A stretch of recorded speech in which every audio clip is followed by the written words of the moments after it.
Welcome on down to Major, Minor, fellow Dazzlers, and new players alike. We are continuing the journey on what I'm gonna call Major, Minor Monday. Outstanding. Wait, might as well. Anyways, for those of you who came in late, we're gonna have the link above as usual, and a link in the description and on screen for y'all who already are familiar and want to skip ahead. But for those of you who came in late, what happened last time was we went to Arcadia, had a fun time, talked to Jade, who feels like multiple realities may be colliding into each other, which she may not be wrong on that, we'll see. Had a tender moment with Rook at the hotel, kind of learned why he tends to be such a crass person. And then we found out that Klace bit to dust. He died. He's the first person murdered in this game that we see. So there goes that, you know. Puts himself in the game as a pop idol only to kill himself off literally in the first chapter. We met up with Rayo in the Ark, who revealed he's going to send us to this world called Terra. We're being summoned there as the savior, supposedly. And used a little bit of time manipulation, wink wink, nudge nudge, to get answers to questions. Because he only let us ask one question, but we played the game right and got all the answers. And now we are in Terra. We met up with Konrad and Endymion, the two assassins who have been sent to summon us with a ritual and get us down to Terra. Not Terra, but get us down to King Velasquez, the immortal king. So, that being said, let's continue, shall we? 2 Tefs. We need 10. And something cool will happen.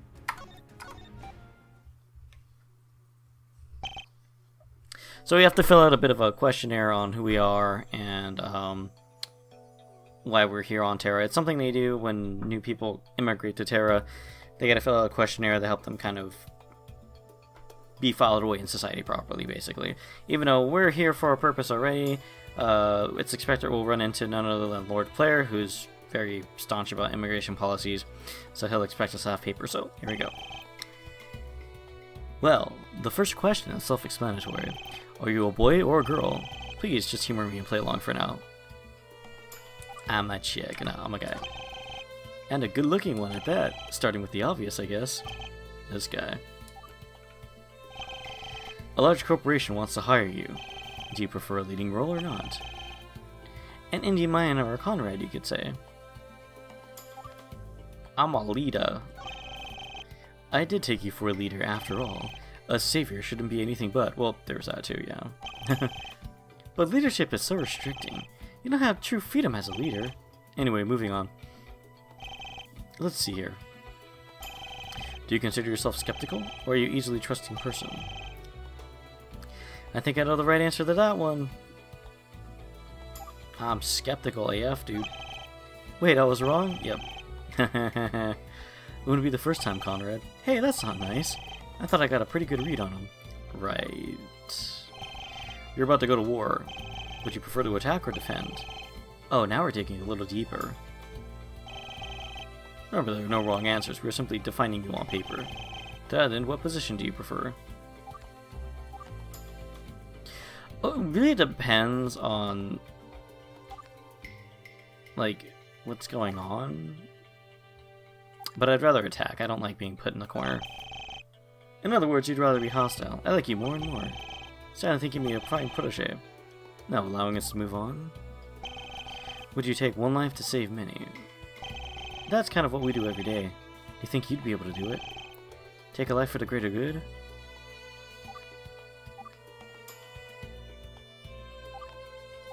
The philosophical implications here are just really great. But I mean, for a furry game, you don't expect this kind of stuff like in a furry fandom produced game, really. I ain't a killer. I ain't supposed to be our savior? Sorry for Konrad's more assumptive nature. You can resolve issues without death. Yet, thank you. I mean, have you ever played an Undertale? Apparently not. No, the fun ones at least. Alright, we're almost done, I promise. You're running late to your destination. The paths before you are as follows. There's a short but dangerous route, and a long but much safer route. If you take the long route, you may be late. But The short route may lead to your death. What route do you take?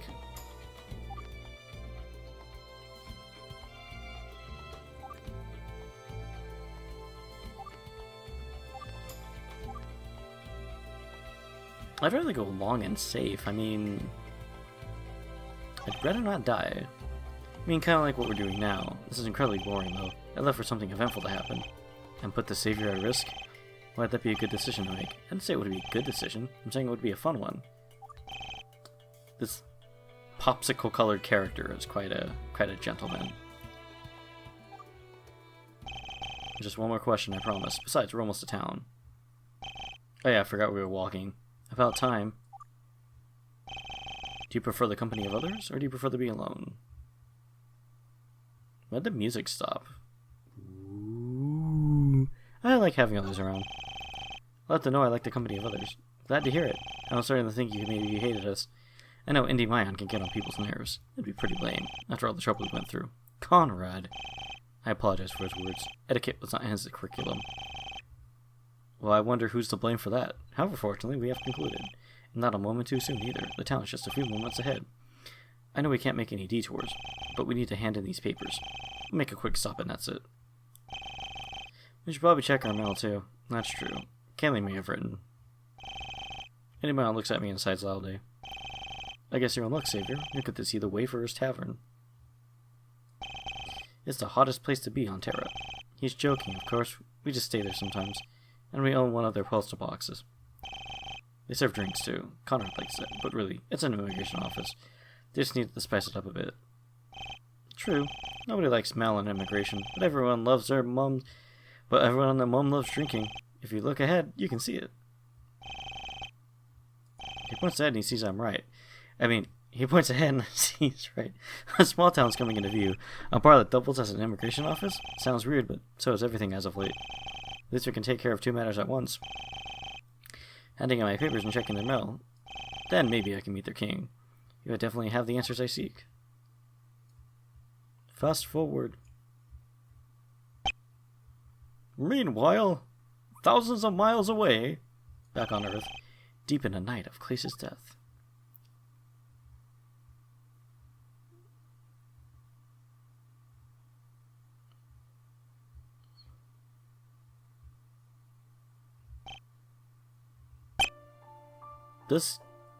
There's always something I found funny about Singe. I mean, just look at the markings on his chest. Come on, at least it's better than the YCH down pointing arrow nonsense. Okay, I need to think of a. Give me a second here. I must admit it seems rather suspicious, but these midnight deaths, I never believed in them to begin with. Or rather that they were supernatural. The media loves to romanticize things. I'm sure many people die at midnight daily. But to affect one of my own idols, mere days before the debut of their tour? No. No, it has to be a coincidence.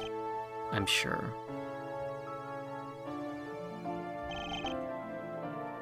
Yeah, that's the thing about this game. Everybody loves having their shirts open. I don't know, Singe. Sir. Singe is fine. We're closer than that, Rocker. Alright.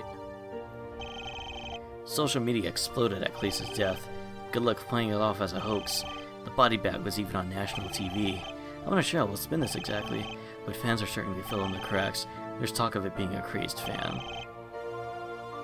Oh wow, we're getting acquired by. Look at, like the music. I think I may have mentioned this already, but the music in this game is actually like the stock RPG Maker music, and it's not bad. Like he pulled it off somehow. Anyways, the work of a stalker, they say.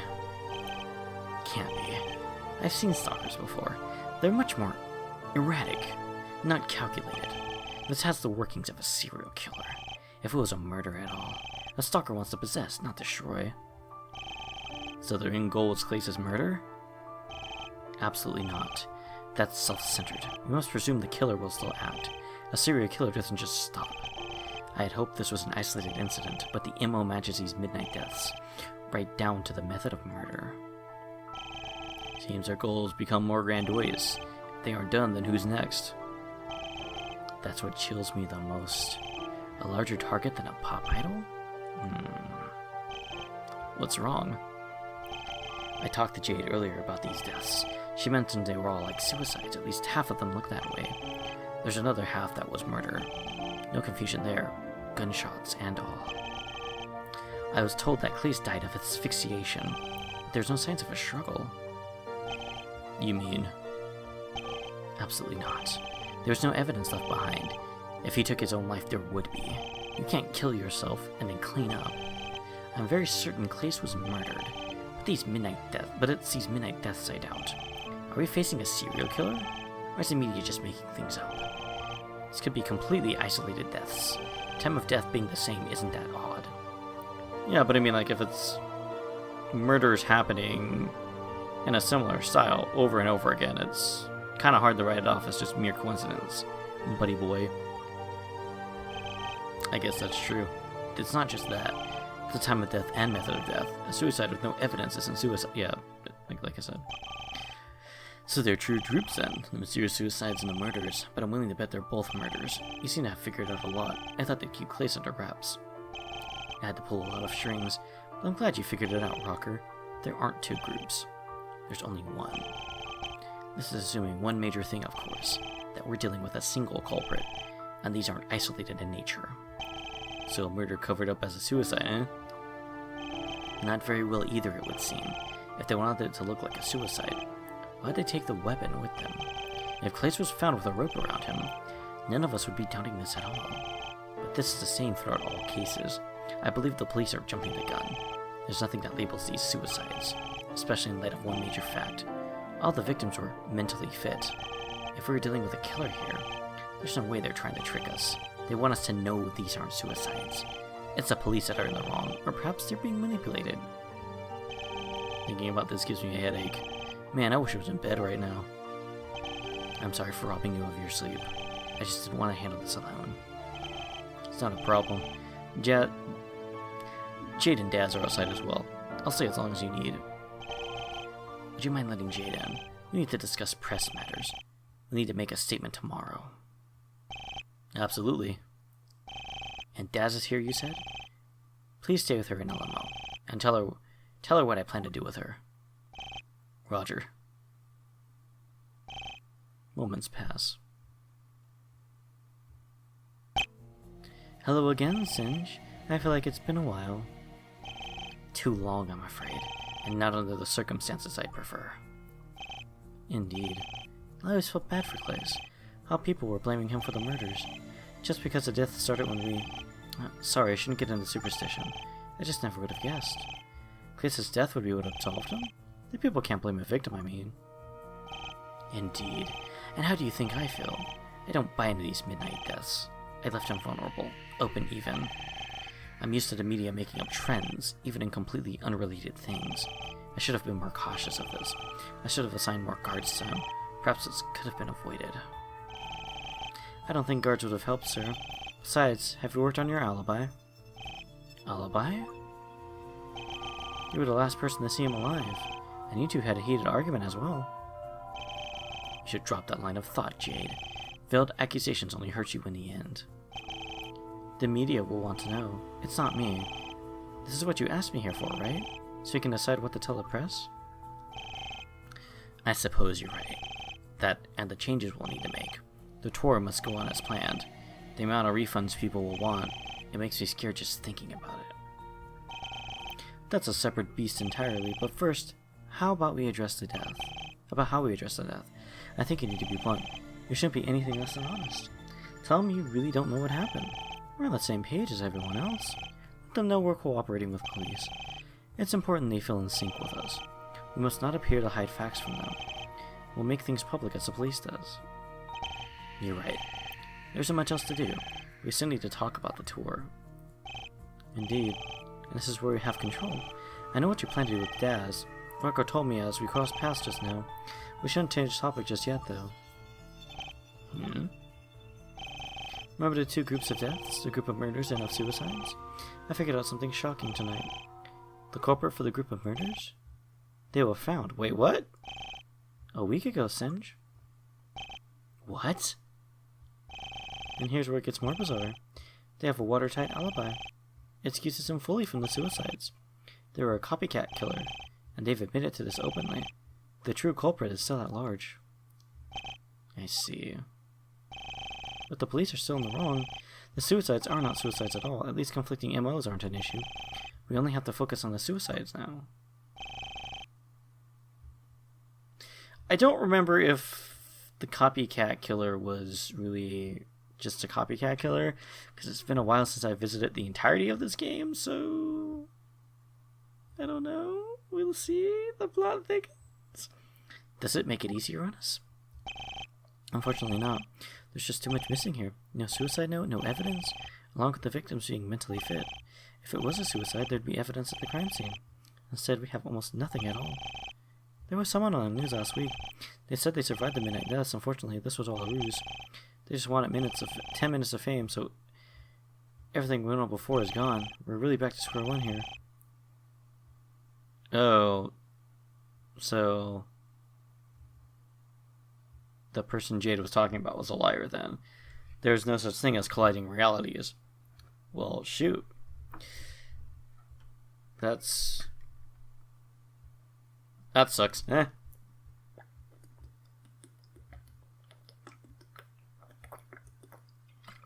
But I mean, like, if something like that actually was happening, I think Rayo would be on the level with us and let us know, because he seems like somebody who has the power to monitor space-time, which I think would include realities as well. So if something like that was happening, I'm thinking he would be trying to take care of it or something.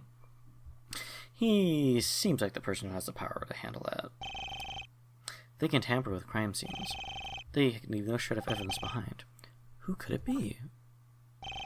It's likely a cop, someone who's been trained in these things. It's possible. I have a theory, though. It's something a little more bizarre than most.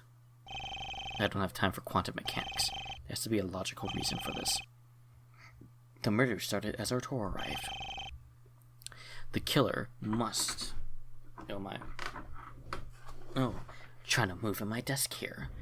Oh, anyways, as I was saying, the killer must have a police background. Jade? Yes? Bring me Klace's security guard. I'll need to speak with him immediately. You mean... Yes. At this point, it's very logical. Our own hired guard could be the killer. Ooh. Although I don't think... Yeah, because Archaron isn't yet in the story. I think he comes later. Meanwhile, thousands of miles away in the privacy of the limo.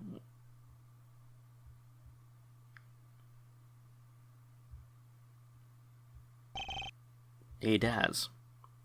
It's Daz who also follows this trend. Although, given her shirt, I'm surprised that there aren't more on-stage slip-ups, but anyways. I don't know, maybe they're fuzzy. She shocked back into coherence. Ah, sorry, I was a little away there. That's fine. I mean, given what happened and all. Part of me is worried, and part of me hates that I am... I'm not worried for Klace, though, and not even for those around him. I care more about our own careers. Who will play our guitar for? Who will you play guitar for? Who will I sing and dance alongside? Forgive my foolishness. I should have never said that. There's no need to apologize. I thought the same things. A death is absolute. It can't be changed. What happens to us, however? Well, it's malleable. Worry is normal. Perhaps there's also partly denial. One of the steps we go through in grief. Yeah, we can't justify it that way. Yeah, we can justify it that way. But at the end of the day, I'm scared. I've never seen Singe show any emotion. Idols come and go in this business. He just adapts without any hesitation. I don't want to be like that. Emotion is what makes us truly alive. But they're talking about the tour. They'll probably just address the press and then forget that Klace even existed. I want to feel sad, but I can't. Is there something wrong with me? Am I becoming like Singe and Jade? They were in a fast-paced business, Daz. They need to roll with the punches like this. Okay, I have to agree. Not agree, but the music in this moment is a little too heavy. It's too ham right now. You and I have time to adapt, but they'll be in the spotlight pronto. I mean, it's not a bad song, it's just, it doesn't fit this mood. Also, they were talking about the tour. I know what's gonna happen to us, that's why I'm not worried anymore. Maybe if I tell you, you'll understand. Maybe you can put this worry aside, too. Really? Yeah. Singe is engaging in damage control. He needs to minimize any refund requests so the tour's opening night will change. Instead, it'll be a vigil for Klace. Something all of his fans will attend. Oh, there's the whole, like, oh, he's playing his death for pity points. Because, you know, I think, I don't know if I mentioned it here or somewhere else, but someone was making an argument that the whole thing by hanging Klace was kill him and then make him seem like a martyr. Although martyrs don't die for no reason. Also, it makes sense in the story, but anyways, we're here to debate this point. He's definitely playing to the brief, but it's a good way to retain the audience. That's extremely cold. It's extremely Singe, isn't it? The show must go on, he said. I suppose. So, vigil then. What's gonna happen there? Have you heard the story of Japan's birth? What? Excuse me? Is that even relevant right now? If you listen, I'd like to think so. Very well. Before the universe, there was nothing. A huddled mass of chaos in total stillness. It lay there forever, not moving an inch. Though one day it flinched. It started to move like a cloud. And soon after that, like a hurricane. It moved and moved. Some chaos rose to the top. Light. This created heaven. Or, I'm gonna try not to butcher this here. Or, Takamagahara. But some of the chaos was dark in nature. It wasn't worthy of ascending to heaven. It stayed at the bottom, becoming earth. A kame was born between the light and dark, a god known as Ame no Minakanushi.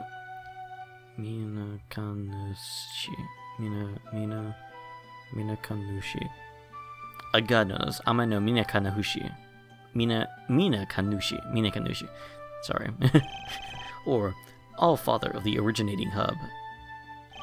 I'm sorry, I have to stop you there. I didn't buy into this religion stuff. Who said anything about religion? I'm really spelling myth. That is not one and the same.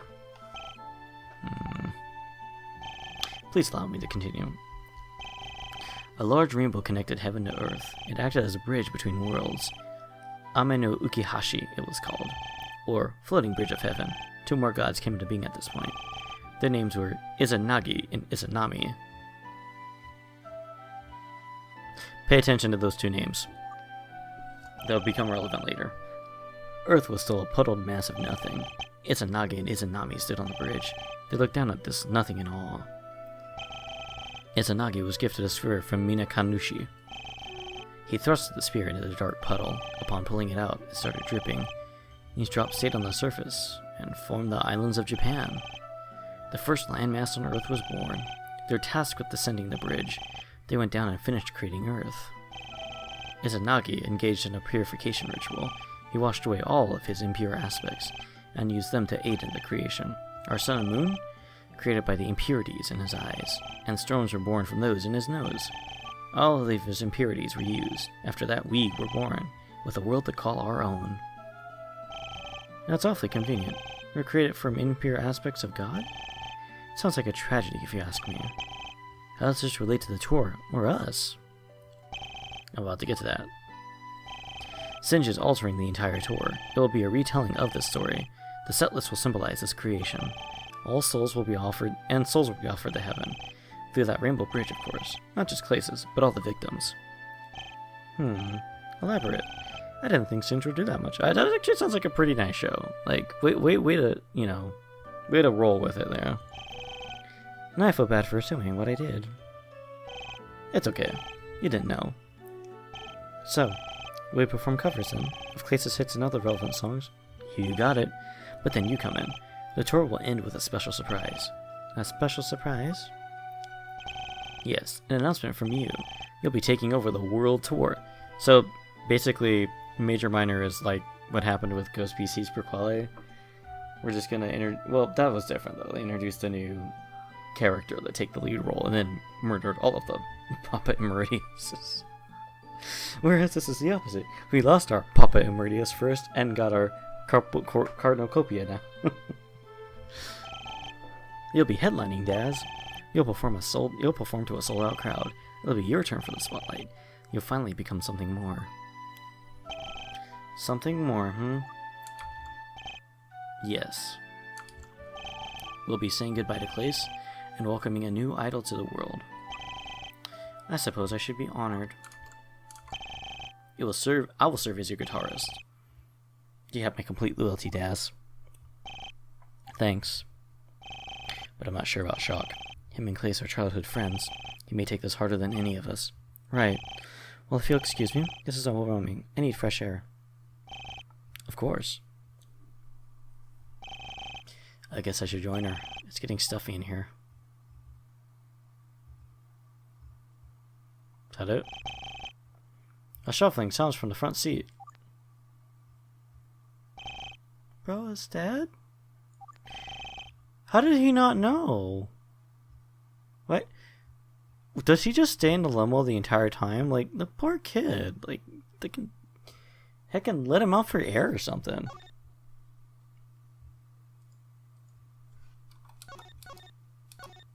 Alright.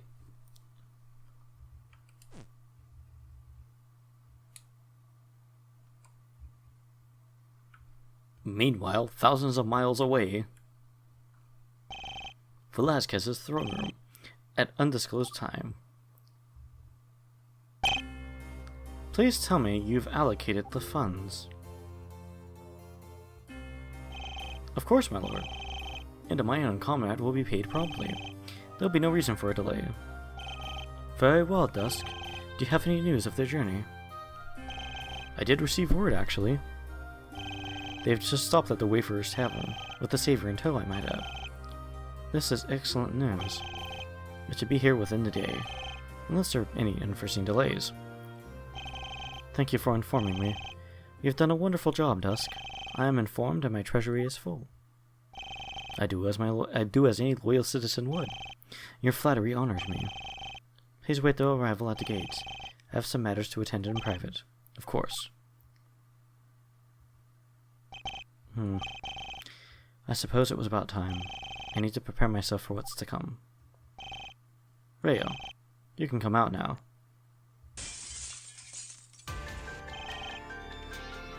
Oh, we get his name. He is Rayo. Which I already knew that, but anyways. Hello, Velasquez. Sorry, the name doesn't convince me. I did not call you here to insult me. Right. I apologize, Master. I wanted to thank you. Thank me? Yes. Things are going as we planned. I don't believe we are under suspicion. It is going well indeed. But of course it is. You have me. I'm not sure if this... Okay, like, I find it ironic a few minutes ago. I'm like, oh, the music fits perfectly fine. No, I'm like, I'm not so sure. Yes, of course. Join me, Rayo. We should have a seat in our thrones. For today, everything comes to fruition. Oh, snap.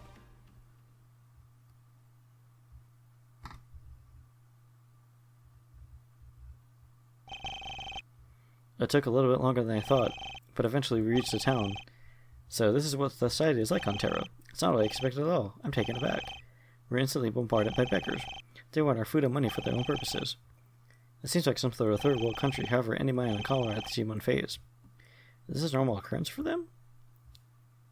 Meanwhile, probably a few miles away. Can't really use that joke if we're on the same planet, you know. We skillfully weave from side to side. The streets were busy and bustling with activity. Citizens tried to sell us their wares with vigor. Most of them were awed, but all of them suspicious. And whatever you do, don't buy any apples from them. I used the two assassins as I showed while I walked. I stood both behind and between them. So it's not a place I wanted to get lost in, and so I did my best to blend with these locals. I still wasn't certain if I could trust these two, but at this point in time they were my only hope. I had to err on the side of logic instead of my gut. We turned a few more corners. So much turning. And turning. And turning. And turning. I'm surprised we haven't ended up back where we started. They mentioned we were going to a tavern. The Wayfarer's Tavern. for at least 2 reasons.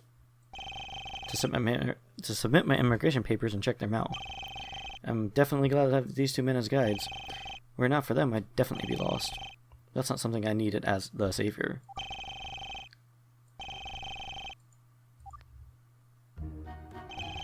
Okay, there we go. Better watch your step, dude. Please don't do that in the future. We're trained to attack at sudden contact. Either way, I didn't mean to cause a scene. I only want to turn and address you. I thought I should explain things more. I'm not just here for your papers. I was wondering about that, actually. Checking their mail seemed like it could wait. You mentioned Lord Player earlier, right? We need to ensure he loses the election. To that end, we hired a local mercenary. They caused an uproar at his latest rally, and we were able to turn his servant. And it seems like more and more seek its demise. They sure know how to get things done. The mercenary Caitlin was promptly arrested. We believe the servant Kabu was as well. However, Caitlin's goal is to plant evidence. Evidence we'll uncover during a visit. We're still on friendly terms with Player. He doesn't suspect us of treason. Why did Caitlin have to be imprisoned? I'm not sure. Velasquez demanded it. A stealth mission would be more efficient. Imprisonment can lead to several troubles. I barely realized it, but we started walking again. I was being too engulfed in the talking. Having Player's trust is a major aspect. We're free to make a startling discovery, just as soon as Caitlin plants the evidence. Indeed, the failed ritual is also key. It's brought several Earthlings to Terra. We handed them the Player for immigration. We're definitely in his good books. We'll be able to continue unhindered. We can hand you the Player, however. We need you to blend in with everybody. That's why we're taking her to the tavern. So along with handing in your papers, we're hoping we get mail from Caitlin. Then we can further plan the Player scenario. Endymion and Konrad stopped in their tracks again, but this time it's because we arrived at the tavern. It's about time. It's kind of like Winds of Change, where it takes forever to get anywhere. Joshua, once we get inside, keep low profile. Try not to rouse any unwanted attention. We can't have any conflict inside. Take it from me. This place is busy. There are people here from other worlds. Try not to stare if you can do one thing. They don't take too kindly to prying eyes. Would you like to save? I guess so. Alright. As soon as we enter, I get a sense of deja vu. I feel like I've been here before. I just can't put my finger on it. Yeah, I think you have. I take a few steps forward. I scan my surroundings. I see a waitress clumsily stumble around. There's also a man at a desk shuffling papers. We're quickly approached by one of the workers. Bunny! Okay. Let me see how to do this.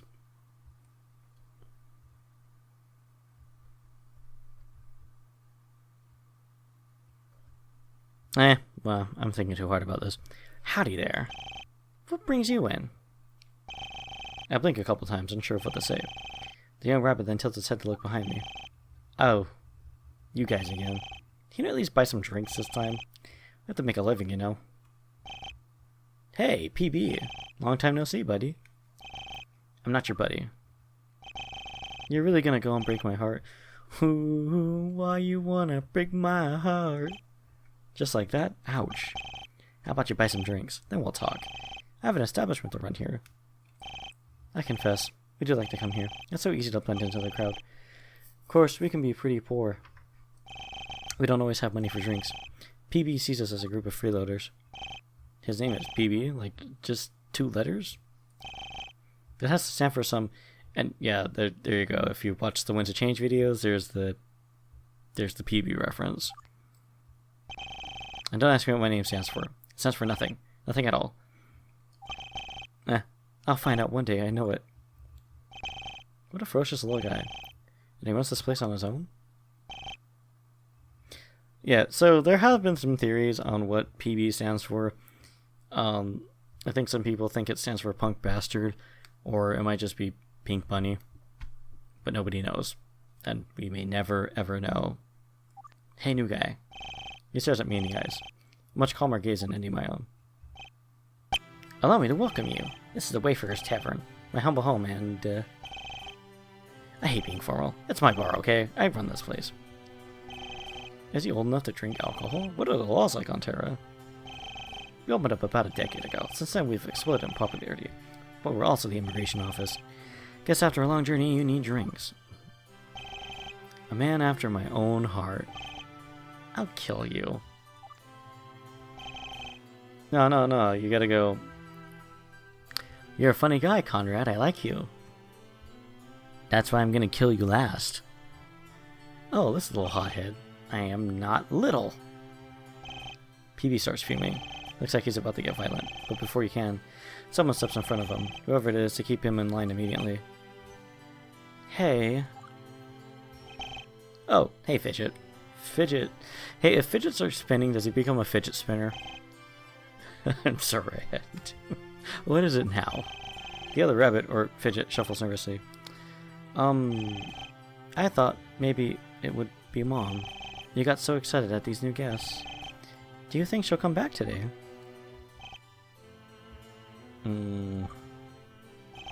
No, Fidget. Not today, brother. Oh, okay. Besides, it's rude to intrude like that. In the middle of a conversation. I said hey. He puts his hand out to shake mine, but he quickly blushes and pulls it away. Where have I seen that? Okay, I was about to say, where have I seen that before, but I haven't seen the running off. Interesting. Well, sorry about that. That's my brother, Fidget. He helps out as much as he can. His dream is to be the best waiter here. Says he wants to make our mom proud. He studies under the current barmaid, Trish. He leans forward to whisper in my ear. But to be honest, they're both terrible. It's just hard to turn down free labor. Spoken like a true capitalist. He probably laughs before pulling back. Practice makes perfect though, right? Follow me, the three of you. We need to sit down and have a chat.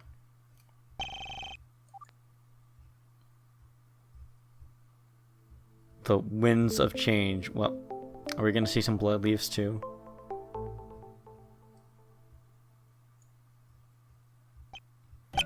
PB doesn't sit down with us. Instead, he hovers above the table looking down. So first, we need to talk about repairs. He slams his fist down at the table. I would do that, but it's a little late right now, so... The sound echoes through the tavern and people stare. Repairs? What are you talking about? Repairs for the damages you two caused. Tavern brawls aren't clean, you know. You two threw a poor guy across the room. Oh my god. You need to pay for the broken glassware. There's a huge dent in the wall, too. He points across the tavern. Sure enough, the wall is damaged. It looks rather fragile, too. That wasn't us. Of course it was. I saw it happen with my own two eyes. His body caused the dent. Now you're just being a butthead. Oh no, you're not talking your way out. Not like the last Tenta. Wow, I think, maybe PB stands for, Persuaded Bunny. Your mind games won't work anymore, guys. They cause damages here often? I'm starting to question these two men. It's just something expected in our work. I don't care what you have to say. You're paying up, now. But we don't have the money. How convenient. I really mean it. I don't have the money now, Jabba. I guess I'll add on interest. The cost of the damage is tripled. That's not fair, PB. Neither is breaking my house. We're on an important mission this time. We'll be compensated greatly.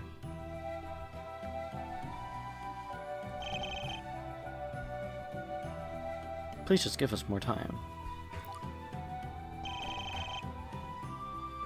Aren't you always on an important mission? Well, yeah, but none has been important as this. We've been hired by the king himself. That's so. It really is. PB sits down from across the three of us. Alright, start talking. Well, it's kind of confidential. Confidential as in non-existent? You're obviously just buying time. The king would never work with assassins. PB sharply inhales as he's about to yell, but Endymion quickly cuts him off. Is he scared? No. Please, no need to call him here. Fine, you win. I'll tell you. But you have to promise you'll wait. Depends on how good your story is, I suppose. A few moments pass and Endymion stares at me. Savior. Feel free to wander while I explain. No need for you to hear all this again. That much was true, there was no reason to stay. It feels like I've heard this a million times by now. I can't help but notice PB's ears perk up, especially at the mention of the word Savior. I slowly stand up and start to walk away. I approach the center of the tavern with a slight anxiety. All eyes are upon me, watching me. Normally this would be scary, but it feels different.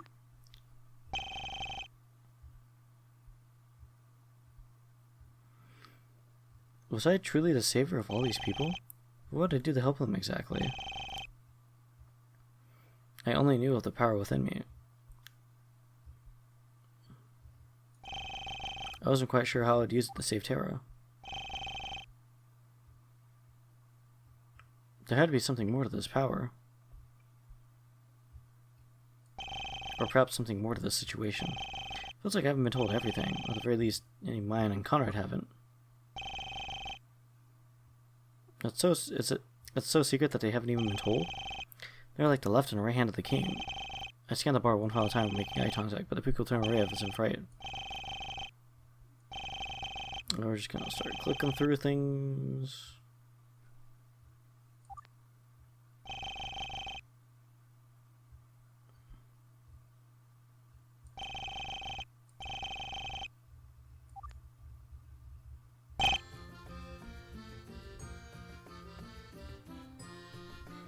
I spot Fidget standing at the bar with the barmaid. Okay, there we go. Perhaps the barmaid, as I haven't seen others. I decided to approach him for the time being.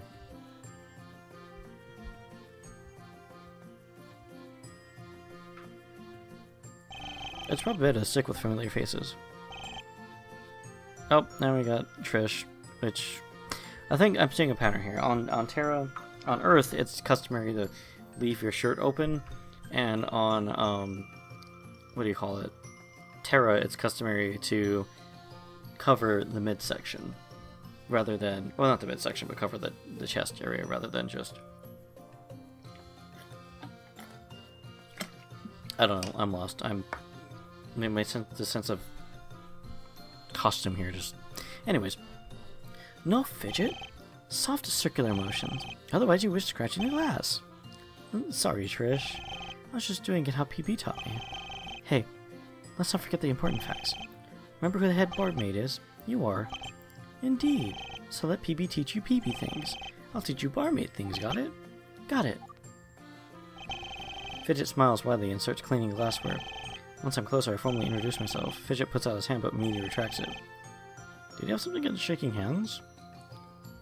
I wonder if Fidget and Dominic are related. Trish looks at him and then looks at me. She immediately puts her hand out to shake mine, so unfortunately she forgot she was holding a glass cup. It drops to the ground and shatters loudly. Apparently shaking my hand was more important to her. Hi, I'm Trish, local master barmaid, but I like to teach my trade on the side. Fidget's my latest student. Master barmaid? That was a self-proclamation for sure. Something tells me this is going to end horribly. I have flashbacks of her teaching Jade this humor. She doesn't clean up the broken glass, instead she takes a few steps to the side.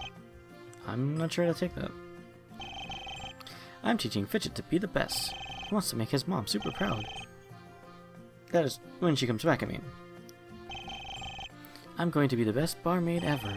When Mom comes back, she won't recognize me. I think he means bartender. Barmaid is the female nomenclature. And what did he mean by comes back?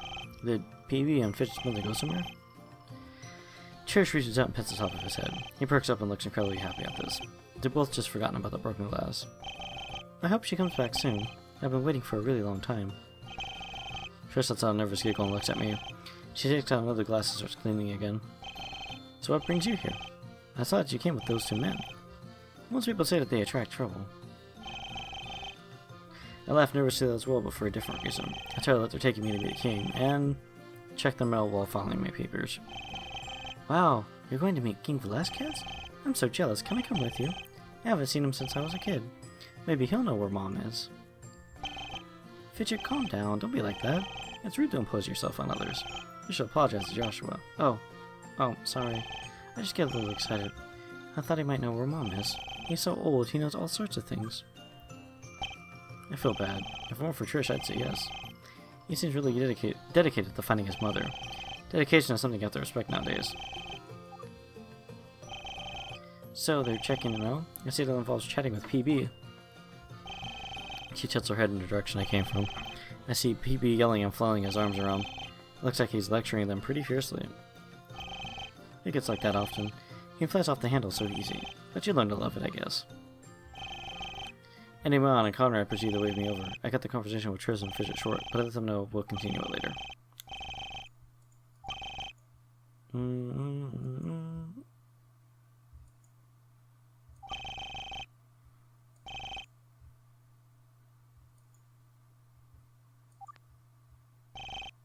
Yes, I'm starting to see up dialogue because it's just like, okay, one of my problems with this game, it's like, it just feels like there's a lot of wondering that can kind of just be skipped over.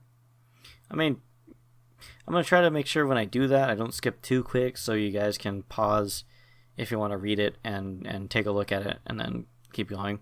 Because, like, I hate it when people skip dialogue so fast that you can't even pause the YouTube video and see what's going on. Like, yeah. Ouch. Well, approaches Endymion and Konrad and PB. But out of the corner of my eye, I see someone staring.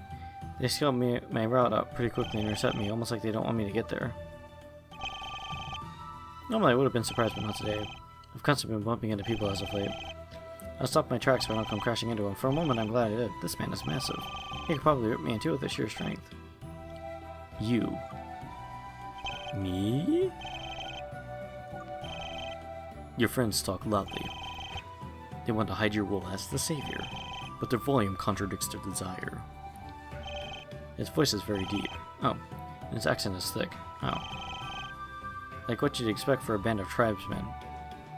I can't do Conan, though. Like, should I do Arnold? Conan, what is best in life? To crush your enemies, to see them driven before you, and to hear the lamentations of the women. Tell them to keep their mouths shut. It could get them into very big trouble. Trouble that is otherwise easily avoided. He grips his axe as if to threaten me. If a time like that comes, I will be there. I offer protection in exchange for money, that is, when I'm not babysitting PB. Him and his brother need constant watch. I sell my services in my spare time. You'll know where to find me, Joshua. So he's the guardian of PB and Fidget. This must be who PB threatened to get involved earlier. If that was the case, I don't blame Endymion's reaction. Oh, sorry for not introducing myself. I feel a little out of place over here. That's better. You can call me Righty. That visual pun always kind of makes me chuckle. He was on the left side, had to shift over to the right side. Now he's Righty. I run a mercenaries guild here on Terra. He extends his arm to shake mine. I do so in turn. He has a grip that's more than firm. I'm known here as a protector. My services are costly, but worthwhile. I guide people along their paths in life. I'm not sure I heard everything, but your path seems to be quite the arduous one, so I'm sure you'd benefit my help. You should keep your identity more secret, and Endymion and Konrad have been loud about it. You could track a certain kind of person. Those who would hold you for ransom, or do other unimaginable things. I can't be the only one who overheard, so you must assume other people know. To that end, I have a proposition. Meet me in the wine cellar whenever you can, and make sure you come alone, alright? You need to be away from some watchful eyes. Without another word, he walks off. His large steps shake the floor beneath me. My heart is beating like a drum. I don't think I've ever seen a man so imposing. I continue my walk over to Endymion and Konrad and PB. I'm still open to getting interrupted again. I've had a bumping into random people lately. You already said that earlier. So I see him in a Righty. Always eager to sell his services. Well, at least he's able to make money. PB glares at Endymion and Konrad. Hey, you said you'd be okay with waiting. Unless you just conned the story out of us, and that wouldn't be cool at all, PB. Oh yeah, the savior. I guarantee for prompt renovations. I hope for your sake that the story is true. If I don't get my money back like they promised, I'll get Reddy involved here pretty quick. He's not kind of those who cross me. Hey, now there's no need for that. We have no reason to lie. We mean it. I guess we'll see, won't we? Phoebe trots off towards Trish and Fidget. I wouldn't be surprised if he yells at them next or accidentally steps on that broken glass carpet. So that was Reddy. Kind of almost worked with him. He was going to be the third assassin, but as you can tell, it didn't work out. He branched off to form his own unit. I guess you could say he's our rival. We fight against him more often than not. He steals a lot of our business, you know, with us having to kill someone. He'll sell us services to protect them. That's why we haven't killed anyone lately. The last cause is giving us different work, kind of like the player's game and you. I'm not sure what Reddy wants with you. He probably just sees a chance for money. I don't like those types of people. I'll be the one out. I'll bet that he wants you instead. Velasquez has promised lots of money, an amount that Reddy could never deny. Be wary of what he tells you. His lust for gold could be a subterfuge. He'll frighten you into feeling vulnerable, and that's when he'll give you his pitch. He's a great salesman, that's for sure. But Konrad and I, on the other hand, we have nothing to hide from you. If he wants to meet you, by all means. I have some other check in the meantime, as well as some immigration papers to file. I suppose I'll be seeing you later then. I'll just be here, twiddling my thumbs. I don't get to be involved in anything fun. I mean, not that checking mail is fun. Oh, one more thing though. If Reddy wants to team up with us, tell him to go find his own savior. He's always after a huge sum of money, but I pretend that's not the case. I bet he'll want to mend things with us, and at that, I'd laugh in his face. It's business, we're rivals, I'm not doing anything with that man again. I nod. I wasn't aware they had history like this, but suddenly some of their actions made sense. It seems like everyone here was related in some way. They all had pasts that intertwined with one another. I will start rocket save directions ready. I hope the cellar would be easy to find, and sure enough, it actually is. I see a large wooden door with a drawing taped to it. It's a cartoon wine bottle with arms and legs. Upon closer inspection, it has a wide beaming smile. In the corner it says, "This is my best friend." And underneath that, it's signed by Fidget. That's cute. Perhaps I'll compliment him later. I'm not sure what to make of that. But for now, I'm on a mission of importance. I open the wine cellar door and begin my descent. My mind filled with doubts at what Reddy could want. Sure. That was weird. Usually it has the prompt in the same menu. Alright. The stairs creak heavily as I enter the cellar, in a way that would destroy any attempt at stealth. There's no doubt about he knew I was here. But at least he's able to tell that I came alone. But where was he? I finally reached the bottom. The floor sends cold shivers quickly up my spine. The only heat in this place was a flicker of candles. I take steps forward, looking at all of the wine. There's so many bottles, so many varieties. Did PB and Fidget brew all this on their own? They don't brew wine. I scan this place to the best of my ability, but for the life of me, I can't find Reddy. Hey. I jump through the air in fright. How in the world did he get behind me? Oh, did I frighten you? My apologies, Joshua. Did you make sure to close the door? I nod. He seems pretty paranoid about all of this. Either that or he's about to tell me something big. I'm actually not sure what would be worse right now. Listen, I'll make this quick. Wasting time isn't in my nature. I've been following you. He's been following me? That's creepy. Ever since you arrived in Terra, I watched you drop into that forest. I watched you make your way up. Riley? Where? What? I don't know what that is. Riley? That must be the name. Oh, the town. I know who you are, your mission here, so you don't have to hide anything from me. Why would he be following me like that? And how did he know about the ritual? I can't help but shake this feeling. I feel like everyone has been lying to me. I don't think you fully understand things. Then again, neither do the assassins. They're simply being used by the king. Give me a chance to explain myself first. I assure you I'm not against you. I value your life and safety. But if I want to hurt you, I would have. After all, I'm blocking the only exit. That's a pretty terrifying way to reassure me. But you spoke the truth as hard as it was. So please, hear me out. I beg you. You're about to make a terrible... Excuse me. Oof. You're about to make a terrible mistake.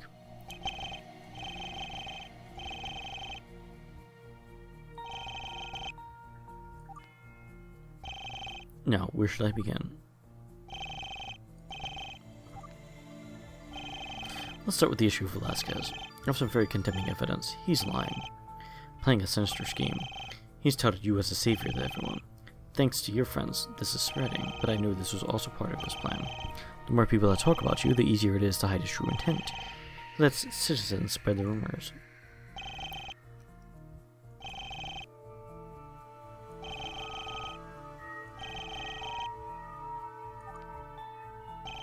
Now, I don't know exactly what he's hiding, because he's extremely good at hiding it, but I just know it's there. Endymion and Konrad are too far gone to see.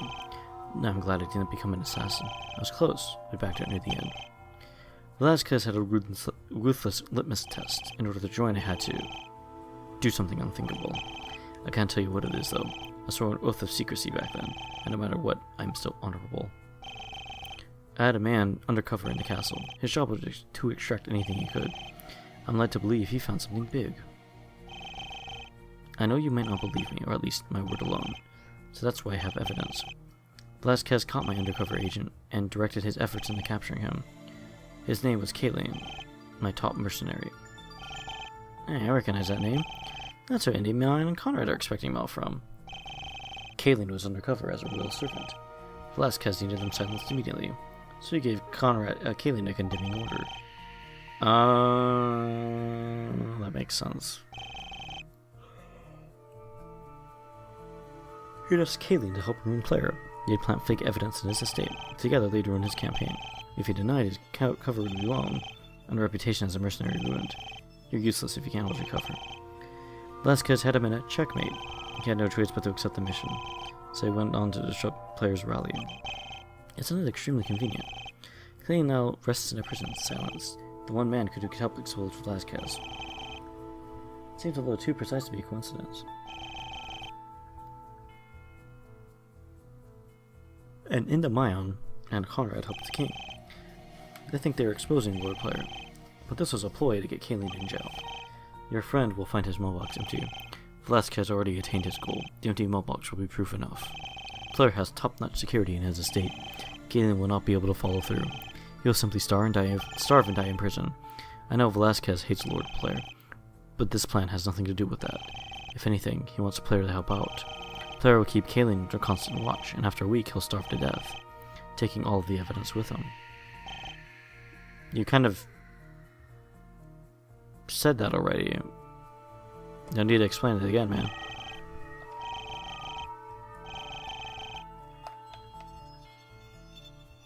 The political puzzle is finally starting to take shape. Endymion and Konrad are too far gone. You mentioned that already as well. Kaelin was very skilled at stealth. There was no reason to capture him. He could have planted evidence in the night. Why not ask Endymion and Konrad? They have Player's unconditional trust. They could have easily planted evidence. Makes no sense. But they serve without question. I fear they're leading you to your demise. And if you doubt what I'm saying, well, they did the same to Kaelin. He will die unless he gets broken out. Even when they find the mailbox empty, I doubt they'll realize the truth. They'll still take you right to the king. Even if that means even Kaelin to die. You see, they're blinded by money. Something they often accuse me of. But me? I value your life. I want to keep you safe from the king, and safe from those two heartless killers. Please, help my cause instead. Together we can rescue Kaelin, and in the process expose Velasquez. I'm sure you hold common sense. We can't just let Kaelin die in the cell, nor can we let Velasquez win like that. Upstairs, I was just putting on an act. I want it to seem like a sales pitch. Please maintain that facade for me, okay? If they ask you what happened, tell them you refused my offer to help. Do not reveal anything I have said to you. That's a sigh. I wish I could have gone to you first. It would have spared so much trouble. No doubt you were extremely confused. If I found you first, you'd be fine. Wait, what? An open mind like the other one had. I'm not sure what to do. Lots of information is conflicting right now. Wait a minute. Did you just say the other one? Because of Kaelin, I knew about the rituals. Today, I was able to intercept it. A was hoping to grab you, but I couldn't. For some reason, the ritual bought too. So instead of you, I got someone else. Perhaps they can convince you as a friend. He turns his head to the darkness of the cellar. You can come out now, and from the darkness comes... I was utterly shocked. I saw the last person I expected to see on Terra. It's mother flippin' Keela. Oh, no, wait, why are you fading out? No. Meanwhile, thousands of miles away...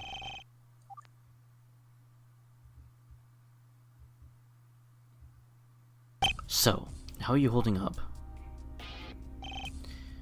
I am tired. You shouldn't have woken me up. Shock. You needed to know. Don't give me any of that nonsense. You and Klace went way back. So? I just wanted to talk to you about this. I know it must be affecting you somehow. You were childhood friends, you know. You should go back to your contest winners. It seems to me they are more obsessed. Why don't you go interrupt their sleep? Don't be stupid. Listen, you know I care about you. If I were in your shoes, I'd need a friend. I'm just doing what's appropriate, Shock. This affects you more than it does them. You either say what affects me or not. Stuff your nose back in that tablet, Rook. It doesn't belong in my personal business. Wow, this guy's a bit of a shocker. Sorry for caring. I know why you really called this meeting. You don't care about how I feel at all. You care about whether or not I'm staying. Now cut to the chase. None of this is about my friend. It's all about how our careers will change. Shock.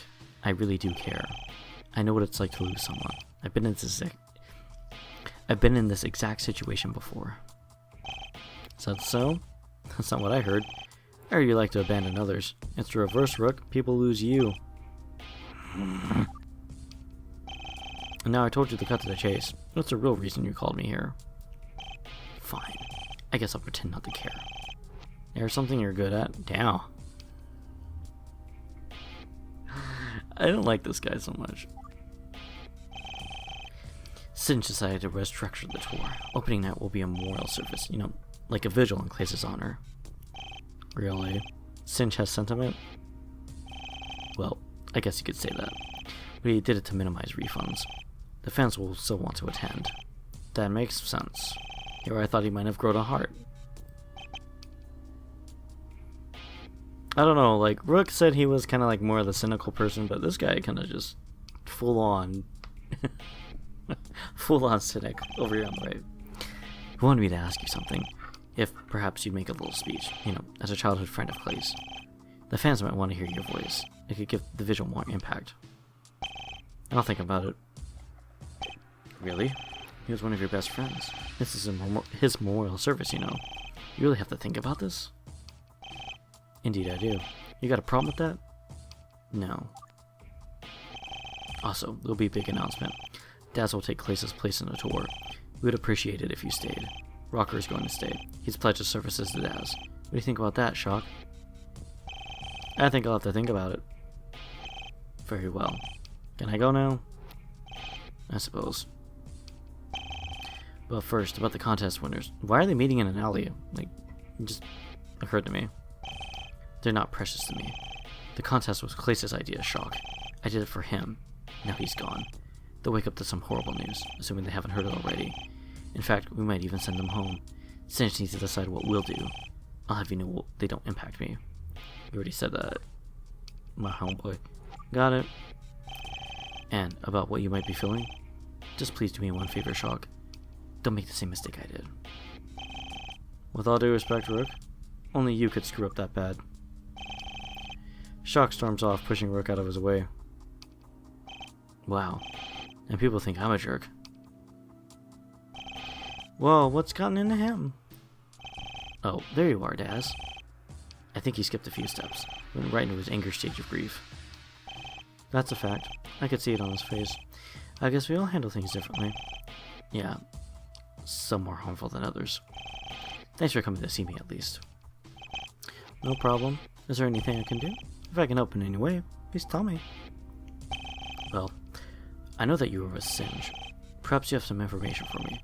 Aside from promotion, I mean. Singe told me about that directly, but I don't know much else, other than the changes for opening night. Well, I talked with Rocker for a bit. He seemed more interested in mythology. So I tried to get out of there quickly. Sounds like him. It's admirable, though. He's still able to study while abroad. If only he didn't show it off all the time. Yeah, it could be a little troublesome. I could give you a big lecture, though, especially on the creation of Japan. You're implying I couldn't do the same. Remember, I work with him every day. Well, anyways, about the murders. I think there's been a breakthrough there. Really? You'd think I'd know about that. My mailbox is usually flooded all night. The police are even keeping it a secret, but now they found a culprit, at least for half of the cases. The person confessed to being a copycat. They're responsible for the gun murders. Interesting. They have a solid alibi for all of the cases, so now we're left with a bunch of suicides. So the real mystery isn't solved. People are taking their own lives, even if they're completely healthy. And with no evidence left behind either. It seems as if their bodies were removed. That's the only way this makes sense. So there's another killer out there then. It seems to be that way, but the police don't care. They're closing the case in the morning. They'll just be labeled as suicides even though it's physically impossible. Indeed. Anyone could realize that. The crime scenes don't match the crime. A bit premature to close a case like that. Of course. But there's nothing we can do. If it's closed, we'll never know the truth. This leaves it in the hands of others.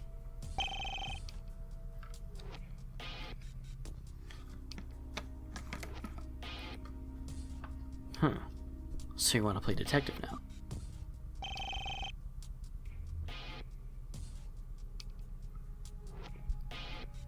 I want to know who did this to us, don't you? I want to know who killed him. I'd rather not know. Don't you read? Finding the culprit makes you a target. Just someone else they need to silence. What is this, JoJo's Bizarre Adventure? You find out who Kira is and then he kills you?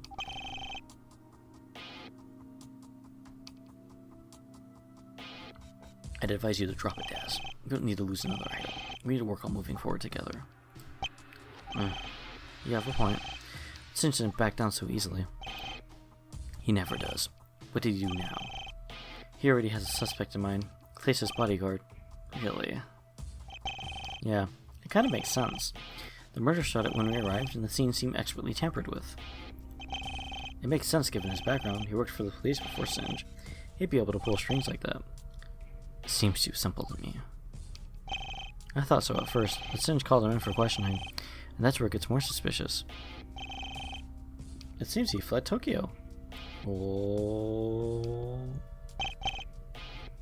Meanwhile, probably not even a mile away, in Singe's office earlier that night.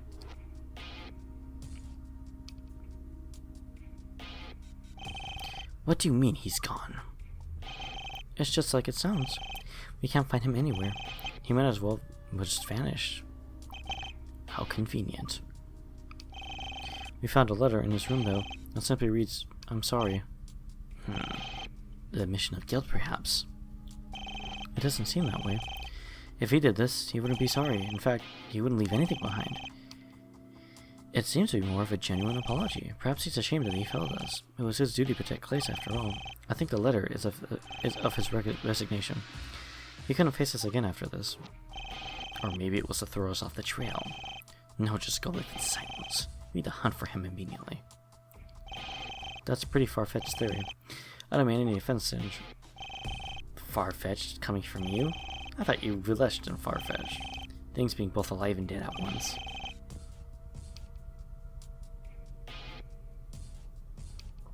You write about quantum mechanics all day. You say my theory is far-fetched? At least I based mine on reality.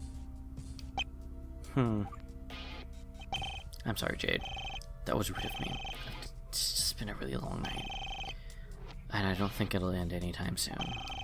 I accept your apology. You're under extreme duress after all. Thank you. So what do we do now? I think we just move on with our lives. There's not much else we can do. We'll just pay attention to what the media reports. We're not detectives. We're not police. We can't be expected to solve this, Singe. We have to drop it and leave it to them. If only it were that simple. I do agree. We can't just sit around. The tour isn't going to run itself. We have lots to do. And in so little time. First and foremost, a new bodyguard. We'll need to hire some protection, not just for Daz, but for everyone. I have a few candidates gathered here. I want a little hunt for CVs, and I've already run the background checks. Thank you, Jade. You're helping me stay sane. I don't know what I'd do without you. Don't mention it. I'm just doing what you pay me for. I recommend a candidate named Akeron. His past experience is very impressive. That, and he has a perfect track record. Very well. I'd like to see him. Can you call him here immediately? I'm sure he'll understand our predicament. Of course, Singe. But one more thing. What should we do with the contest winners? The sun will rise soon and I have no idea. I had completely forgotten. It's always something, isn't it? Bring them to me when they wake up, okay? I'll decide what to do when I meet them. This will turn into one huge headache.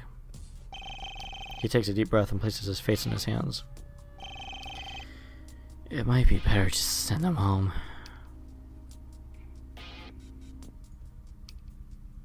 Meanwhile, thousands of miles away.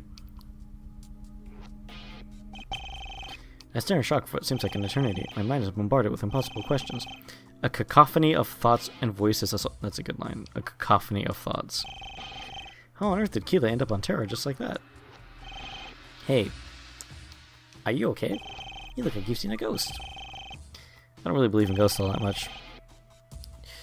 And I'm gonna say the irony for reasons which we'll find out later. But I assume I'd feel the same sad seeing one for real. This is the last possible thing I expected to happen. Snap out of it, okay? There's lots to talk about here. That much was true. I'm snapped back into reality.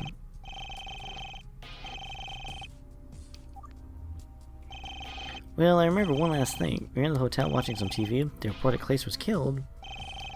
Mary's ears perk up at the mention of the name Klace. At least, that's what it seemed like to me. It's possible he was confused with the word TV. But then, that's all I remember from Tokyo. As quick as I saw that, I was here. I thought I was hallucinating or something. I panicked and eventually collapsed. I had a face full of swell, embarrassingly. I was on the ground for a real long time. That was until this guy found me. He motions his head towards Reddy. And that's how it happened. I didn't think the ritual would bring two. As soon as I could, I snatched Keela up. I was too late by the time you came. Endymion and Konrad already got you. Our only option was to watch and sneak. I had to find a chance to get you alone. That's why I invited you down here to talk. Keela has told me a lot about you as well. Can I continue now? Yes, of course. Reddy told me his side of the story. Let me just say it makes way more sense. I think you're following the wrong guys, so you get teleported to a foreign land and immediately trust Reddy? Seems a little too naive. Endymion and Konrad are too gullible, the irony. They believe everything the king says. They don't realize that they're slaves. I'm not sure how to make this any clearer. The king does want Lord Claire to lose. But this canning matter is totally separate. There's planting holes in our orders, but they're too loyal to the king to see it. I swear to God, if I hear one more line about Konrad and Endymion being too blind. Like, this is... Like, to be honest, I don't think the game's the best thing ever, but it's not the dumpster fire everybody says it is, but, you know, yeah, there are problems with the writing that could just be like... We've spent how many lines of dialogue on, but Konrad and Endymion are too daft to notice what the king is doing. What do you think? You have my back, don't you? Honestly, don't know what to think. I'm so confused. Some make sense, but some's outrageous. I start to piece it all together in my head. Keela didn't mention the Ark. It must be specific to me. I made sense he got here before me then. The man in the Ark didn't intercept Keela's trip. I still have no idea why Keela was brought here. Is it because he was beside me when I was taken? I explained everything to Keela. He had a revelation about the ritual. He said your world suffers from it? Oh, right. I nearly forgot about that. The whole world in the ritual? It ties to the Midnight Deaths. Your two friends, Endymion and Konrad, the ritual they're performing? It's the sole cause of the Midnight Deaths. Interesting line of thought. I asked him to elaborate. I want to see if his thoughts line up with my own. Well, the rituals were once a day, and it had to be at the same time, too. The same rules as the Midnight Deaths.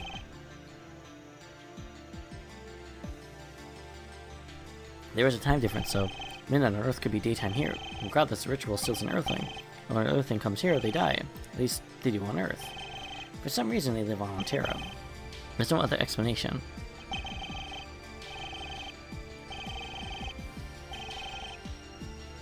It makes sense, but there are a few glaring holes. We were brought here after midnight. We were still able to hear the news of Klace's death.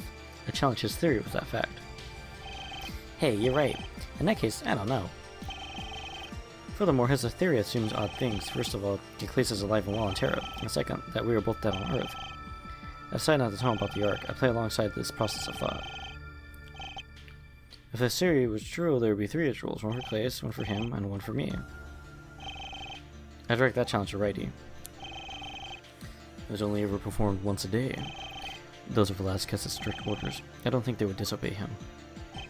It can't be coincidence, though. It's way too similar to ignore. You and I standing here is proof of that. A small timing issue can't prove me wrong. Everything still kind of lines up. That's not true at all. Klace isn't with us. And Righty says the ritual is only ever performed once. There has to be a reasonable explanation. Perhaps the ritual brought all of you, but you just traveled at different speeds. Who's your compensate for the difference? And it can't be that. We're still on Earth past midnight. Let me think about this for a moment. I got it. You know the news report? It was on TV an hour after Klace's death. What if the time on Terra just moves faster? If 1 hour here is 1 day here, and 1 hour there is 1 day here, that explains everything perfectly. The ritual of another day brought us here. It also explains why we never saw Klace. He came here a day later. We came here a day later than he did. He could be anywhere by now, you know? That's possible. It's not an overly huge difference. Besides any amount of Konrad to talk about time's flow. But some of this is just wishful thinking. We don't know the specifics about either world, namely the amount of rituals and midnight deaths. If we did, we'd be taking steps in the right direction.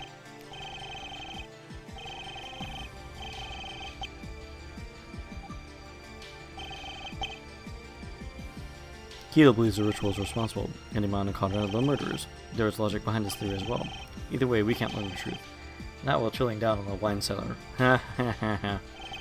I'm sure you can agree with me on that one. Righty cracks his knuckles loudly. He then stares down at me menacingly. One very important question remains, one that you can answer here and now. Who do you believe? Will you go back upstairs? Will you travel with Endymion and Konrad, even though the king lies to all of you, or will you come with us? We can rescue Kaelin as a team, and his testimony will expose Velasquez. I can't guarantee your safety if you leave. I won't be able to watch over you anymore, but if you side with us, I'll keep you safe. We'll help Kaelin reveal the king's true motives. That may be how you really save Terra. Run to the hand of a tyrannical ruler. You're gonna come with us, right? I mean, we're friends and stuff. This is our decision to make. I'd probably make enemies of Velasquez's assassins. But on the other hand, Kaelin might have proof. The king may not even be as bad as Righty claims. There's also the risk of the rescue mission failing. That, and I'd have assassins out to get me. Dying of fighting Killa seems risky. I might not be able to complete my mission as savior. However, if I tell Endymion and Konrad, then Killa and Righty might become my enemies. But Endymion and Konrad being right to the theme, I'd be able to hear the plan from the man himself. This would be the easiest route for me to take. Especially if I wanted to help the man in the yard. What if Velasquez did want to use me for evil? There's a chance meeting him could condemn me. Once we're face to face, he could do anything.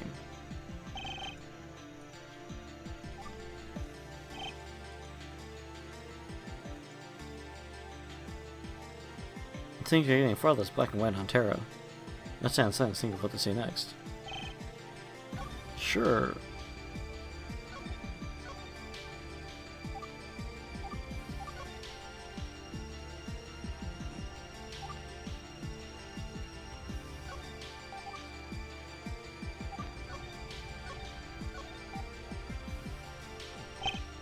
Who do I believe? Who do I side with? I want to stand with these two, I think. Yeah. Because reasons. But, the other thing I wanted to say, I didn't say real quick, Killa and Righty aren't completely wrong about the midnight deaths. They do tie into the rituals, but you'll see how. And in what way. And why people that die on Earth come back here. Well, yeah, why the people that die on Earth seem to be... Well, we don't as of right now, don't know if the people dying on Earth are exactly the same people. We just have that piece of evidence, but yeah. I think you guys might find it interesting how it lines up. Anyways, of course it seems like the obvious. Why did the text pop up again? It wasn't in my nature to let someone starve in prison, even meant losing track of the reason why I'm here. I might not learn what the king wants this way, but at least I know I'm saving something. Kayla trusts Reddy, I should trust him too. I don't think Kayla is the type to be easily manipulated. I don't know about that.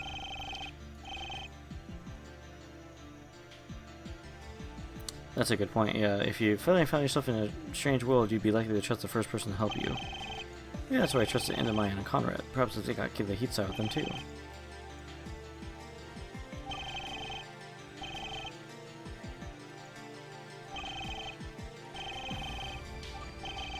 Reddy will remember that.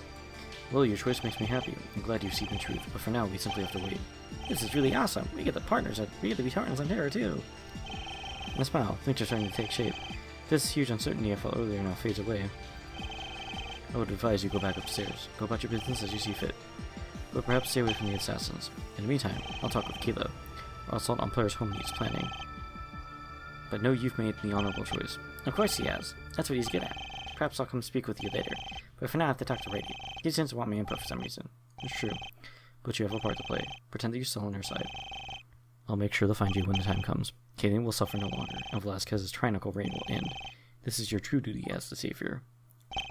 Both let him walk away, leaving me alone. I'm left to ponder the decisions I just made. That and what consequences might come with it. Various scenarios play out in my mind, some good, some horrific. They repeat as I make my way back upstairs. When I get back upstairs, I notice how loud it is. The tavern definitely becomes more lively since I left.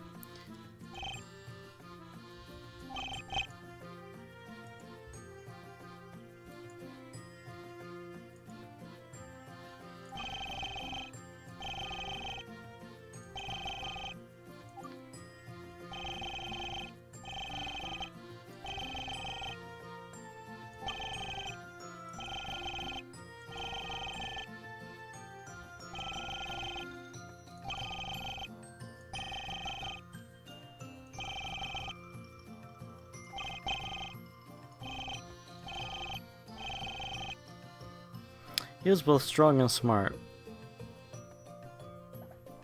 Who does that remind me of? And I'm clicking without saying anything, just kind of like, alright. This guy likes to, Joshua likes to think a lot, it seems like.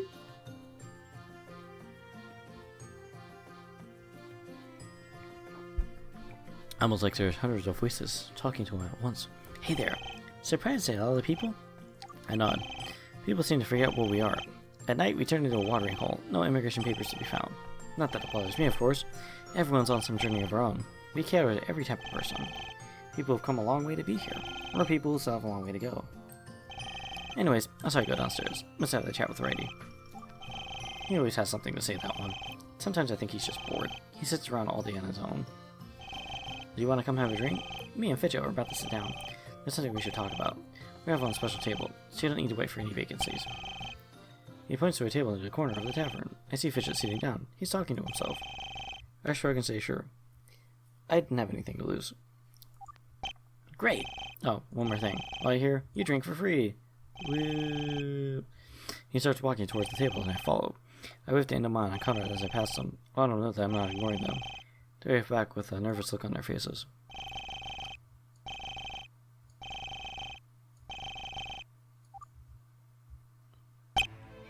Hey again, Joshua. I sit there and wait for him to hold out his hand, but he doesn't do it this time. Interesting. So I heard you're the savior or something, and that's why you're meeting Velasquez. That is so cool. I wish I was important like that. I haven't seen the king since I was little. I glanced over at PB. So he told Fidget that, and he also mentioned that earlier that he hadn't seen the king since he's little.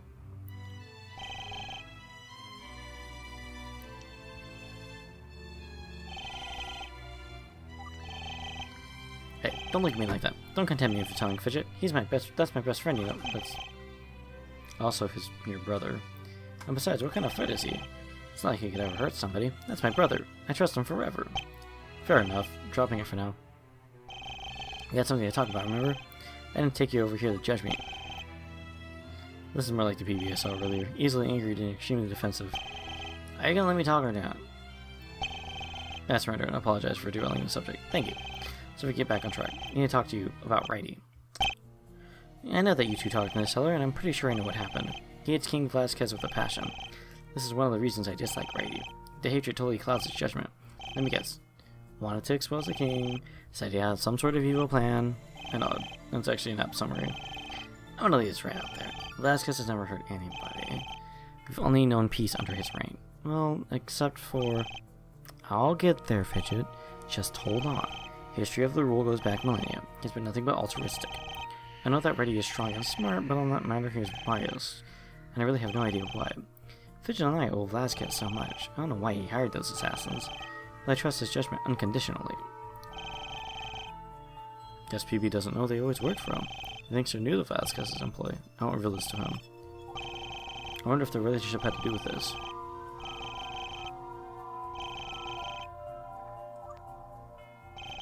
Hey, you there? PB snaps his fingers as if to jerk me out of revere. I'm trying to talk to you here. It's rude to stop paying attention. Now, if you let me continue. Reddy used to work for Velasquez. I don't mean casually or anything. Reddy was Velasquez's go-to man. There was an incident about 10 years ago. Me and Fidget were very young. Velasquez called it the Exodus Project. And here we see another link to Wind of Change. The Exodus Project, the Blade of Exodus. I think I mentioned in... I don't think I mentioned it in the Winds of Change video, like the new ones I did, but I was reviewing the video for an older demo that I played. I mentioned Exodus as a person in Major Minor. Exodus is also a project. We'll learn more about Exodus later. Exodus? That name seems eerily familiar to me. I guess I need to explain Terra some more, or else the story really won't make sense. I forgot you're new here for a bit. Terra is extremely open to immigration. We offer people a second chance on our soil. They start a new order to escape harm. But once they arrive, they're kind of stuck here. Leaving Terra is impossible. Impossible? That's what makes us special. We're something like a one-way street. Still better than your world, though. I heard that you have no open connections. I'm not sure how you even survive. It's a good question, actually. Anyway, back to the Exodus Project. It was an attempt to open our connection. Velasquez wanted to let people leave. If people could come and go as they please, Terra would flourish for an eternity. No more overpopulation or famine. That and Velasquez could expand. No more would he rule just over Terra. He could rule the entire galaxy for sure. Of course, it didn't go out as planned. I'll look around could easily tell you that. It was a huge disaster. People died, either that or got stranded in space.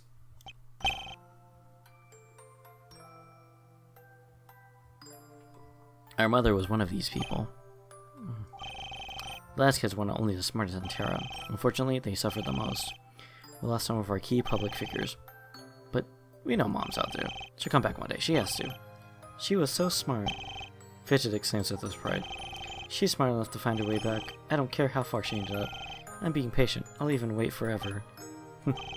Reddy was close to our mom, you could say. He felt responsible for her disappearance, especially since he helped Velasquez out. Velasquez needed to fix his public image. He needed to show people he cared. There was some heat on him after all this. So he funded the creation of our tavern, and tasked Reddy with building it. Around 10 years ago, we weren't here. Velasquez is the true owner of the tavern, and got ready to build it from the ground up? That's impressive. I'm stunned. Velasquez wanted to create a landmark. One of galactic proportions, I mean, so that people knew how to get back home. He wanted word of Terra to spread. He wanted everyone to know about the tavern. Eventually, the lost ones would hear of it. And that's the reason we run this place. We hope that one day Mom will come back. Then maybe she'll walk through that door. That's what keeps us going. With every second, she gets closer. She's going to be so proud of me. I've grown really big since she left, and I'm learning to be good at chores. You're doing a great job, Fidget. That's what I wanted to tell you anyways. I don't think Velasquez is up to anything, at least nothing like Reddy believes. At first the scope of this place was clear, but over time, its reason was lost. Now we're just a plain bar and office. As this happened, Reddy changed too. He got less and less interested in waiting. Perhaps he lost hope, assuming Mom was... Don't say that. It's not true. Sorry. So, Reddy has a few reasons to hate, but we don't know what the real one is. I try pressing him for it all the time, but he says he can't tell me. Something about being a man of honor, but he never leaves the tavern or our side. I think he wants to make it up to us, even though I forgave him long ago. A man of honor, huh? Reddy said that earlier when we were in the cellar. I asked him why he didn't become an assassin. Could it have to do with all this? The more time he spent here at the tavern, the more he hated King Velasquez. It grew over a long period of time. And that's all there is to it, really. His hatred seems to transcend everything, no matter how much good Velasquez had done. And that is a lot of good. I'm sure you can agree with me. I mean, just look at the tavern.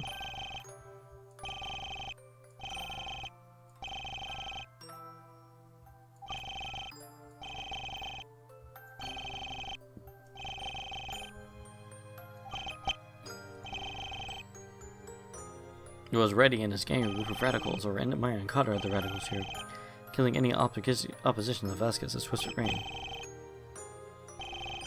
I guess I would never know until the time came. Let's push matters of the past aside. I have my own theory on the future. Whatever it is that makes it special, I think I know what Velasquez wants. He wants to helm another Exodus project. You're being held as a savior. I have no doubt in my mind. He used that term in the past as well. For the first Exodus project, he promised Terra would be saved. I'd say you have a long journey ahead. I guess it's only fitting you came here. Wayfarer's Tavern, I mean. I hope your journey is swift and safe. I wish so too, although I did plan a detour. I hope that setting with Roddy didn't haunt me. I don't want to make an enemy of Velasquez, nor do I want to make an enemy of Endymion and Konrad. I hope we're able to save Kaylene. It pains me to know he's suffering. I said to ask PB his thoughts on Lord Player. Well, some people don't like immigration. They think it's harming Terra irreparably. Lord Player's just one of those men. I can see where he's coming from, but he seeks total severance. The Exodus project was more admirable. Life on an unconnected world, I'm not sure why Player wants that. It seems like it would be impossible. No offense, of course. I'm sure they made it work on Earth. None taken. In fact, Terra was odd for me. We just have major cultural differences. Well, thanks for listening to me anyways. I didn't mean to talk for so long. I'll let you get back to your friends.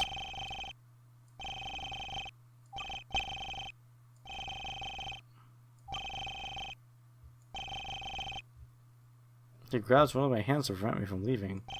I'm rather shocked. I don't think you like contact. Joshua. He gulps as if extremely nervous. Do you think I'll ever see my mom again? I really miss her. His eyes seem very glossy, like tears of... Oh. The hand on my grip tightens, becoming intense. What should I say to him?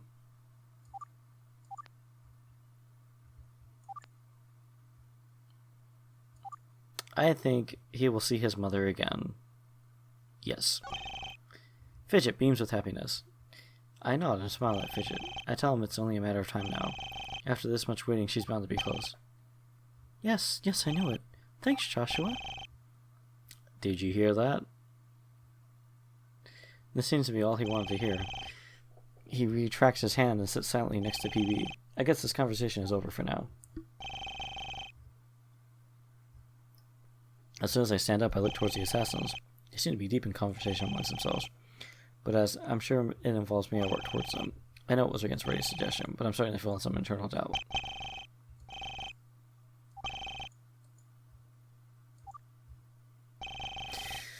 Well, aren't you making lots of friends look like you've got quite the following? I'm not sure how to take that. Don't be so rude, Konrad. They're free to make friends as they want.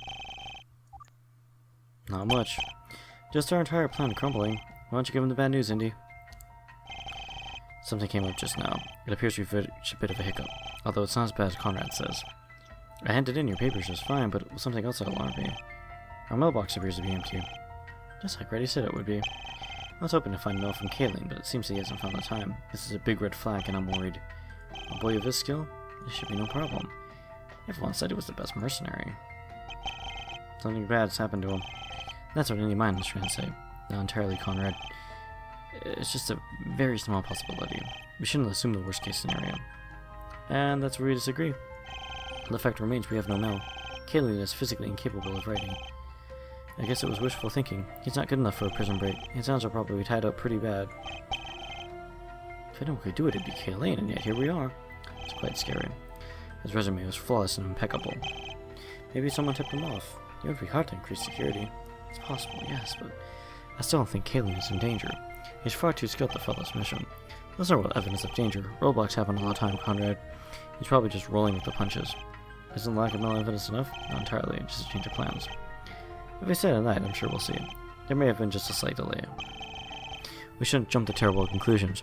It's not wise to let anxiety think for you. We should both trust in Kaylin's ability. I guess you're right. Our mailbox is empty for a reason, yes, but it's not because Kaylin's in danger. Besides, attacking player is a bad idea. Breaking Kaylin out would blow our cover. We can't let player know our true colors. You forget we're undercover. We'll fail our mission if we do that. That's true. So you really think Kaylin is fine? I bet the entirety of our next pay on it. I'm sure we'll hear from him soon. I don't think he's failed that mission yet.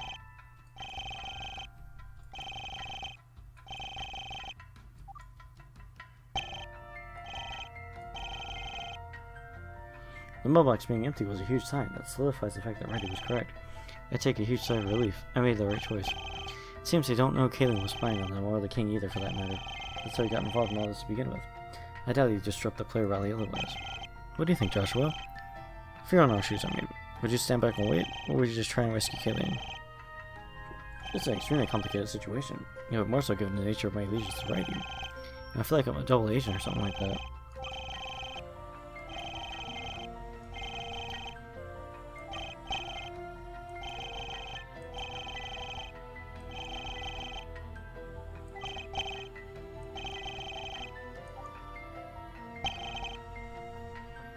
Oh, I'm talking about the questionnaire. I thought I was an attacker, didn't I? Makes sense I would be supportive of recognition. And actually I was, of course, after talking to Ray. I feel like this is the best thing for me to say. I don't want to come under any suspicion. So tell him I'd be down to attack player's home. You're siding with me? That's new. No one ever does that. I doubt Endymion will care, though. It's true, it's the answer I expected. It doesn't influence our actions. No one said we were taking this to a vote. We'll never reach a conclusion tonight. We're going to have to just sleep on it. I'll check our mailbox in the morning. I guess you're right. But where are you going to sleep? We can't rent a room, we're flat broke. I took care of that earlier. PB added some rooms to our tab. But we'll be making more than enough. It'll be pocket change after the savior. As soon as we get them to Velasquez, I mean. Fair enough. Here, take this. Your room number is 23. I got the key and put it in my pocket. My room number is 24. Contents is 22. We'll both be the same distance away. Please call us out if anything happens, or if you have any concerns at all. But for now, I would suggest you relax. I'll stay up a while longer myself. I'm sure Konrad will do the same. We'll resume our playing tomorrow. I'll check the mail as soon as I get up. Then we'll know if it was just delayed. I'm afraid our luck is never that good. However, relaxing does sound great. Anywhere I can get a massage here. I take this as a golden opportunity. I have the ability to retreat to my room for the night. I'm sure that Righty will come get me when I need it. Of course, I start to feel a little bad. Endymion and Konrad care about my well-being. Enough to get me around the room, at least. Feels a little bit like I'm using them.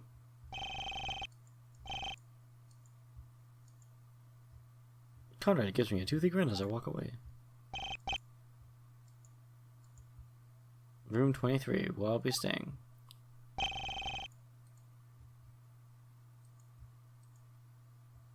When I eventually find out there's a drawing on it, it's a stick figure and a rabbit figure holding hands. Both the figures are smiling. That's really cute. I look a little closer at signed by Fidget. I guess he views us as friends. I'm grateful. Given that this is my room, I must be the stick figure. Unlock the door and take a deep breath as I enter. Finally, some time to relax. I feel like this is a major victory.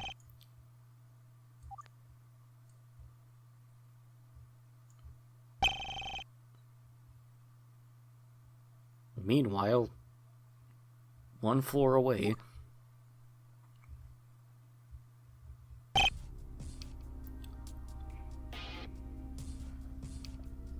I have to say, I'm really glad you helped. Destroying the mill was a great idea. Now they'll attack Lord Player for sure. Or at least, it'll make Reddy do the same. Player's days are numbered either way. Thank you very much for your help. What about the savior in your midst? That was kept a secret even from me. It could be a great contingency plan. I didn't think you'd sell them out though. How do you think they'd feel about that?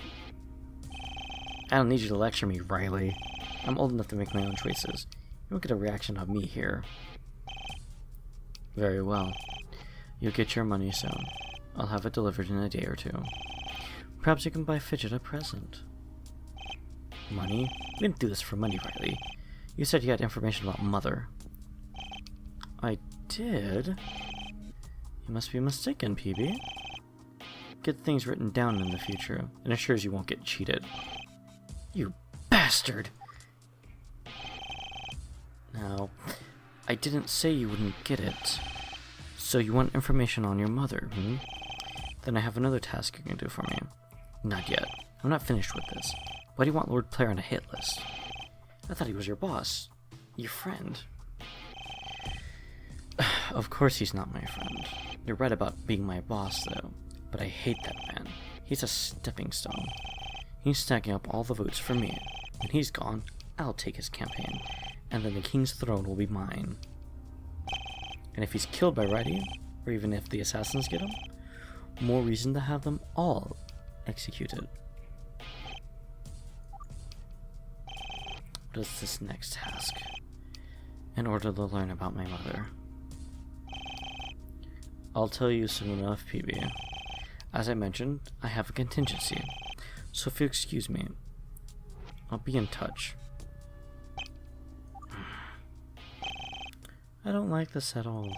He lied to us, PB. Yeah, he did. He probably doesn't know anything about Mom. I bet he was just using us for his benefit. Yeah, he was. Don't worry, Fidget. He'll get what's coming to him. Really? You think so? Yeah. Evil men always do. Yes! I've been waiting for a save point for like the last 11 minutes or so. Meanwhile, thousands of miles away, it took a few hours before the tavern came to a lull. I'm assuming it was last call or something like that.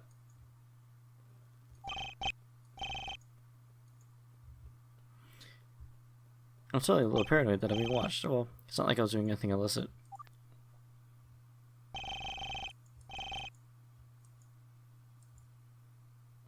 I took crooked steps towards it, utterly groggily.